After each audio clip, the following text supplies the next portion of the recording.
Hello. मैं Shivani काशिव advanced academy school से। तो बच्चों, भारत में ऐसे कई महान ज्ञानी हुए जिनकी बुद्धिमत्ता का लोहा हर किसी ने माना है।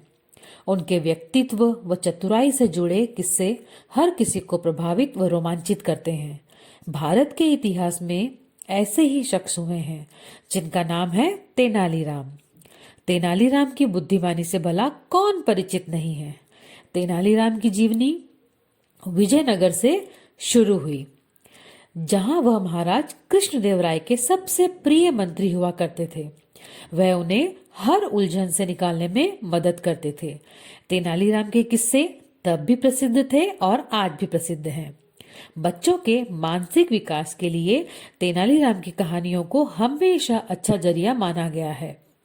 राज्य पर किसी भी तरह की आपत्ति आने पर महाराज तेनालीराम से ही सलाह लेते थे।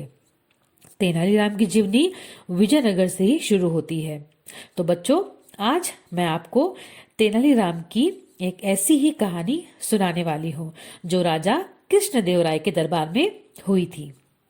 राजा कृष्णदेवराय के दरबार में तेनालीराम की बुद्धि और चतुराई के किस्से काफी मशहूर थे। यही वजह थी कि राजगुरु के साथ साथ राज्य के कई ब्राह्मण तेनालीराम को पसंद नहीं करते थे। वह समझते थे कि निम्न श्रेणी का ब्राह्मण होते हुए भी वह अपने ज्ञान से उन्हें नीचा दिखाता रहता था। इसी कारण सभी ब्राह्मणों ने मिलकर तेनालीराम से बदला लेने की सोची और राजगुरु के पास पहुंच गए। सभी ब्राह्मण जानते थे कि उनकी तरह राजगुरु भी तेनालीराम को पसंद नहीं करते, इसलिए राजगुरु उनके इस काम में मदद जरूर करेंगे। सभी ब्राह्मणों ने राजगुरु को अपने मन की बात बताई और मिलकर तेनालीराम से बदला लेने की एक योजना बनाई। उन्होंने सोचा, क्यों न तेनालीराम को शिष्य बनाने का बहाना किया जाए। शिष्य बनाने के नियमानुसार शिष्य बनने वाले व्यक्ति के शरीर को दागा जाता है। इस तरह उनका बदला भी पूरा हो जाएगा और बाद में वह सभी उसे निम्न श्रेणी का ब्राह्मण बताकर शिष्य बनाने से इनकार कर देंगे। इससे वो सभी तेनालीराम को नीचा भी दिखा पाएंगे। फिर क्या था, अगले ही दिन राजगुरु ने तेनालीराम को अपना शिष्य बनाने की बात बताने के लिए अपने घर बुलवाया। राजगुरु के निमंत्रण पर तेनालीराम राजगुरु के घर पहुंच गया और उसे बुलाने का कारण पूछा। राजगुरु ने कहा, तुम्हारी बुद्धि और ज्ञान को देखते हुए मैं तुम्हें अपना शिष्य बनाना चाहता हूँ। राजगुरु की यह बात सुनकर तेनालीराम को आभास हो गया कि कुछ तो गड़बड़ जरूर है। उसने राजगुरु से पूछा, आप मुझे शिष्य कब बनाएंगे?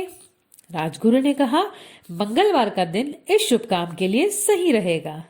राजगुरु ने नए कपड़े देते हुए कहा, तेनालीराम, मंगलवार को तुम यह कपड़े पहनकर आना, तब मैं तुम्हें अपना शिष्य बना लूंगा और साथ ही तुम्हें 100 सोने की सिक्के भी दिए जाएंगे।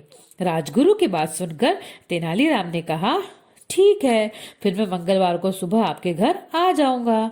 इतना कहकर तेनालीराम ने बिल्कुल भी आभास नहीं होने दिया कि उसे उनकी बात पर कुछ संदेह हो रहा है। घर आकर तेनालीराम ने सारी बात अपनी पत्नी को बताई। सभी बातें सुनने के बाद तेनालीराम की पत्नी बोली, आपको राजगुरु की बात नहीं माननी चाहिए थी। आपको राजगुरु की बात नहीं माननी चाहिए थी। इसमें राजगुरु की जरूर कोई चाल होगी, क्योंकि बिना किसी मतलब के राजगुरु कोई काम नहीं करता। पत्नी के मुंह से यह बात सुनकर तेनालीराम कहता है, कोई नहीं, राजगुरु को तो मैं देख ही लूंगा। तेनालीराम ने अपनी पत्नी से कहा, मुझे पता चला है कि कुछ दिन पहले कई ब्राह्मण राजगुरु के घर कोई सभा करने गए थे।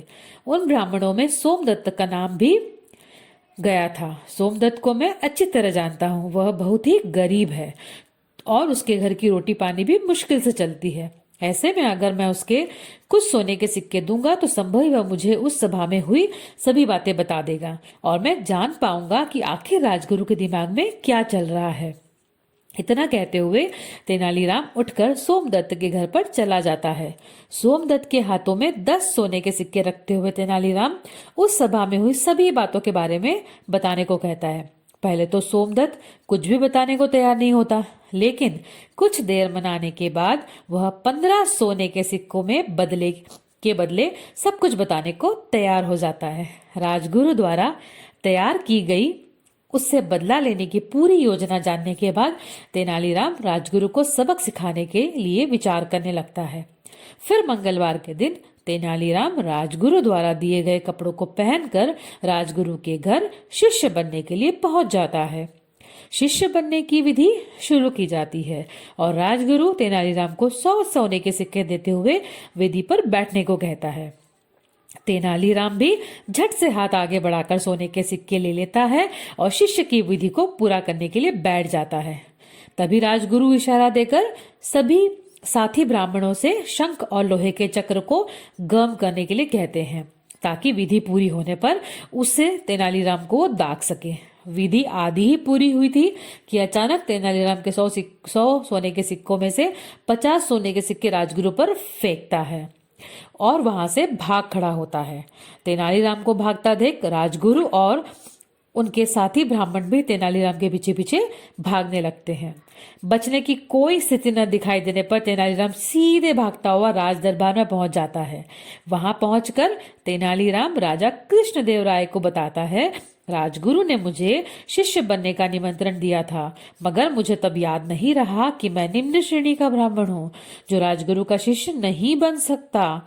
जब यह बात मुझे याद आई तब तक आधी विधि पूरी हो चुकी थी, इसलिए मैं राजगुरु द्वारा दिए 100 सोने के सिक्कों में से 50 सोने के सिक्के वापस करते हुए वहां से भाग आया। फिर राजगुरु मुझे जानबूझकर दागना चाहते हैं, जबकि वास्तविकता में मैं उनका शिष्य नहीं बन सकता। जब राज दरबार में राजगुरु पहुंचे तो राजा ने उनसे इस बारे में पूरी बात पूछी। तब राजगुरु ने अपना असली मंतव्य छिपाते हुए राजा से कहा, मुझे भी बिल्कुल याद नहीं था कि तेनालीराम निम्न श्रेणी का ब्राह्मण है। इस पर राजा बोले, तब तो तेनालीराम को उसकी ईमानदारी का इनाम देना जाना चाहिए।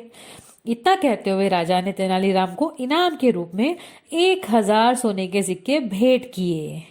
तो इस कहानी से हमें क्या शिक्षा मिलती है बच्चों?